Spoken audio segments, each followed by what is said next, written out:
अस्सलाम वालेकुम students, welcome back. आफाक सन series science book 3 की लेक्चर सीरीज का हमने आगाज किया था और यूनिट 3 के 2 लेक्चर हमने कवर कर लिए थे। आज हमारा तीसरा लेक्चर है और वो है द डाइजेस्टिव सिस्टम, हमारे हाजमे का जो अमल है। अब हाजमे के अमल को, डाइजेस्टिव सिस्टम को स्टडी करने से पहले हम ये समझेंगे कि why do we need food, हमें फूड की क्यों ज़रूरत होती है। तो हमें फूड की ज़रूरत होती है ग्रो करने के लिए, काम करने के लिए, क्योंकि हमें उससे एनर्जी मिलती है। उसके बाद हमारा जो फूड होता है हमें बहुत सारी डिजीज़ से बचाता है और हम खाना तब खाते हैं जब हमें भूख लगती है। अब डाइजेस्टिव सिस्टम पे आने से पहले हम डाइजेशन को समझेंगे।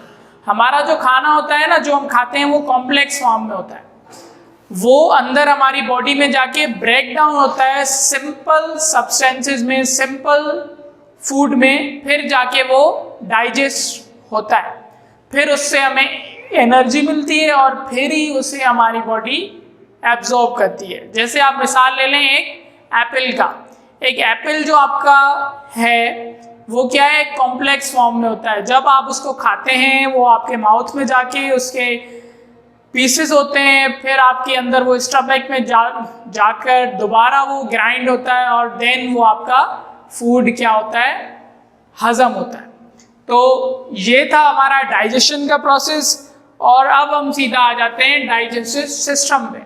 डाइजेस्टिव सिस्टम के जो ऑर्गन्स हैं पहले हम उनको स्टडी कर लेते हैं। माउथ, हमारे माउथ, और यहाँ आप कह लें ओरल कैविटी।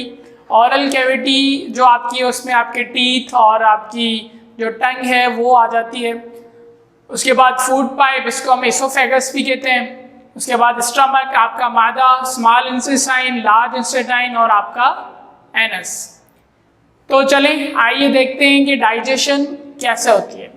अब आपकी जो डाइजेशन है वो स्टार्ट होती है आपके माउथ से। जैसे ही आप खाना खाते हैं आपके दांत उनको चबाते हैं और उसके बाद जो आपका सलाइवा होता है उसमें एक एंजाइम होता है जिसको हम कहते हैं सलाइवरी अमाइलेज।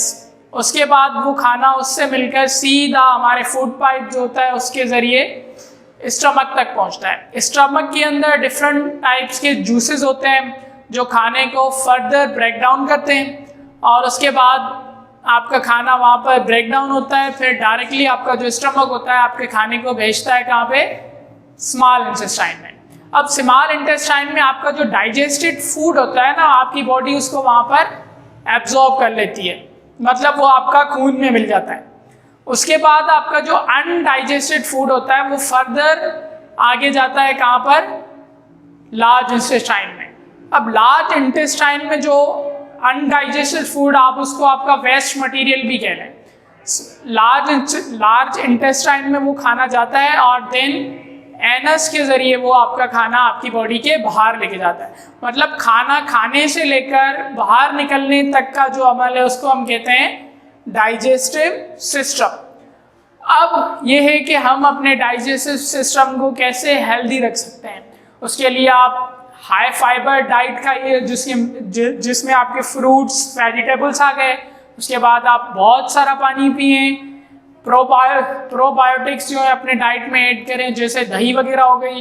एंड देन अपनी रेगुलर ईटिंग शेड्यूल बनाएं, मतलब सुबह का खाना टाइम पे खाएं, दिन का टाइम पे खाएं और रात का टाइम पे खाएं। और ऐसे ही इसको मेंटेन करें कि रोज़ एक ही टाइम पे हमें खाना खाना है। So students, this was the digestive system। उम्मीद है आपको ये वीडियो समझ में आई होगी, आपने डाइजेस्टिव सिस्टम को बहुत ही अच्छे तरीके से समझ लिया होगा। अगर आपको कोई भी क्वेश्चन हो डाइजेस्टिव सिस्टम से रिलेटेड तो आप वो कमेंट बॉक्स में पुट कीजिए, आपको उसका जवाब दिया जाएगा। तब तक के लिए अपना ख्याल रखें। अल्लाह हाफिज़।